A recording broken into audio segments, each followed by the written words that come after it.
આ સમાચાર ચાર રસ્તે થતા ઝઘડાના છે. એક તરફ ટ્રાફિક ઠેર ઠેર જોવા મળે છે. પહેલા વાહન અથડાય તો એકબીજાને સોરી કહીને છૂટા પડી જતા હતા, પણ આજે વાહન ચાલકોનો પારો એટલો ઊંચો છે કે કારમાંથી છરા જેવા હથિયારો લઈને નીચે ઉતરે છે. આ સાચી હકીકત છે. બોપલમાં ગાડી ચલાવવા મુદ્દે વિદ્યાર્થીને છરો માર્યો. આ ઘટના સૌથી મોટું ઉદાહરણ છે. વાલીઓને બહાર ગયેલા સંતાનોની ચિંતા આ જ કારણે રહે છે. આ હદ કેમ વધી છે? પારો સાતમા આસમાને કેમ રહે છે? કેમ યુવકો પોલીસને ગણતા નથી? કે મારું એન્કાઉન્ટર કરવું હોય તો કરી નાખો, પણ ઝઘડા તો થશે જ. આ માનસિકતા મોબાઈલમાં રીલ જોવાથી, વેબ સિરીઝ જોવાથી, ફિલ્મો જોઈને આવી છે કે પછી કાળા ધોળા કરીને બાપે બનાવેલા રૂપિયાનો પારો મગજમાં ચડી ગયો છે.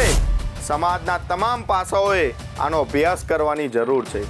ગુજરાતના દીકરા તરીકે બસ એટલું જ કહેવા માંગુ છું, આ રોગ આગળ ના વધે તે માટે સહિયારો પ્રયાસ કરવાનો છે.